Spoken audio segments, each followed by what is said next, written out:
নমস্কার। আশা করি সবাই খুব ভালো আছেন। আমিও খুব ভালো আছি। আজকে যে বিষয়টা নিয়ে কথা বলবো, অনেক দিন ধরেই ভাবছিলাম এই বিষয়টা নিয়ে আলোচনা করার, কিন্তু আর সময় হয়ে ওঠেনি। যাই হোক, প্রথমেই বলে রাখি, আমি মেয়ে হিসাবে অনেক স্তরের বা বিভিন্ন স্তরের মেয়েদের সাথেই আমার পরিচিতি আছে। বিভিন্ন স্তর বলতে এটাই বোঝাতে চাইলাম, বিভিন্ন জায়গার, বিভিন্ন কালচারের, বিভিন্ন বয়সের মেয়েদের সাথে আমার পরিচিতি আছে। তো যখনই আমরা মেয়েরা বা মহিলারা কোনো আড্ডায় বসি, তখন সব থেকে দুঃখজনক বা সব থেকে জঘন্য যে বিষয়টা আমাদের আলোচনা হয়ে থাকে, সেটা হচ্ছে সেক্সুয়াল হ্যারাসমেন্ট। তো আজকে এই বিষয়টা নিয়ে আলোচনা করার আগে আপনাদেরকে একটা কথা বলার আছে আমার। সেটা হচ্ছে, আমাদের যে একটা গদবাঁধা চিন্তা যে সেক্সুয়াল হ্যারাসমেন্ট শুধুমাত্র বাইরের মানুষের দ্বারাই হয়ে থাকে, অর্থাৎ অপরিচিত মানুষের দ্বারা অপরিচিত জায়গায়, ট্রেনে, বাসে, রাস্তাঘাটে, মেট্রোতে হয়ে থাকে, সেটা কিন্তু নয়। আপনারা এই গদবাঁধা চিন্তা থেকে বেরিয়ে একটু ভাবার চেষ্টা করুন বা ভাবা প্র্যাকটিস করুন যে সেক্সুয়াল হ্যারাসমেন্ট আমাদের বাড়ি ঘরে, আমাদের খুব ক্লোজ পারিবারিক মানুষের দ্বারাও হয়ে থাকে। আমরা মেয়েরা সেই কথাটা মুখ ফুটে বলতে পারি না, কারণ হচ্ছে সেই সুনামধন্য মানুষ বা সেই সম্মানীয় মানুষ, সেই আদুরে মানুষ, মানুষের সেই মানুষটা সম্পর্কে যখনই আমরা এরকম একটা বিষয় নিয়ে কমপ্লেন করব আমাদের মা বাবার কাছে বা আমাদের গার্জিয়ানের কাছে, তখন অনেকেই সেই বিষয়টা বিশ্বাস করতে চাইবে না।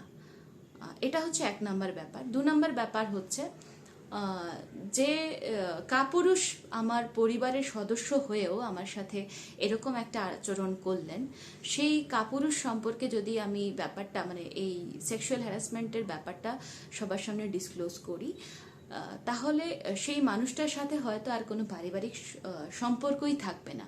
তো এই বিভিন্ন বিষয় নিয়ে ভাবনা চিন্তার পর আমরা মেয়েরা সেই বিষয়গুলো ডিসক্লোজ করি না।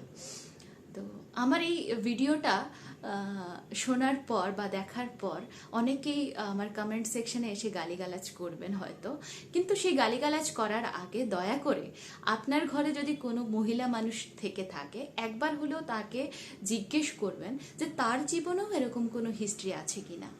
কারণ এখন অবধি এরকম অনেকগুলো ঘটনা আমার কানে চলে এসছে যা পরিবারে ঘটেছে। অর্থাৎ বিভিন্ন নিউজে দেখছি, বিভিন্ন মেয়েদের কাছ থেকে জানতে পারছি দাদুরাও সেফ নন। মানে 1 বছর 2 বছর বয়সী যারা মেয়েরা আছেন, বাচ্চা মেয়েরা যারা আছেন, তাদেরকে দাদু, কাকা, জেঠা কেউই ছাড়ছে না, তাদেরকেও রেপ করছে বা সেক্সুয়াল হ্যারাসমেন্ট হচ্ছে। তো সেই বাচ্চাটা তো বলতে পারছে না বলে সে বলছে না, সে বুঝতেও পারছে না হয়তো তার সাথে কি হচ্ছে। কিন্তু একটা 25-26 বছর বা 30 বছরের মেয়ের সাথেও যখন হয় এগুলো, আমরা অ্যাকচুয়ালি কারো সামনে সেটা তুলে ধরতে পারি না, বা তুলে ধরলেও কেউ বিশ্বাস করতে চান না।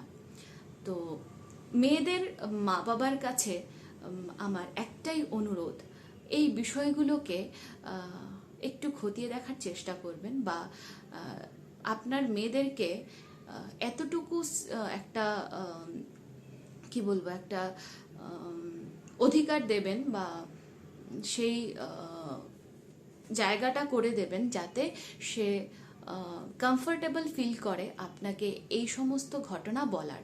না হলে কিন্তু সে মানসিকভাবে খুব ভেঙে পড়ে। এরকম 2-3টে ঘটনা আমি দেখেছি, তাই বলছি।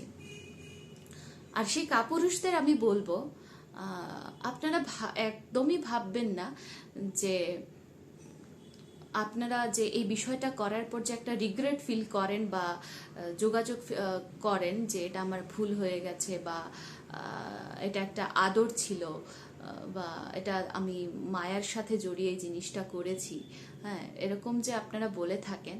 আসলে আমরা মেয়েরা বুঝতে পারি কোনটা আদর আর কোনটা সেক্সুয়াল হ্যারাসমেন্ট, সেটা ডিফারেন্সিয়েট করতে পারি। তাই একবারের জন্য সাধু সাজার চেষ্টা করবেন না। আর ওদের কাছে আমার অনুরোধ, মানে সেই কাপুরুষদের কাছে আমার অনুরোধ, দয়া করে এগুলো বন্ধ করুন।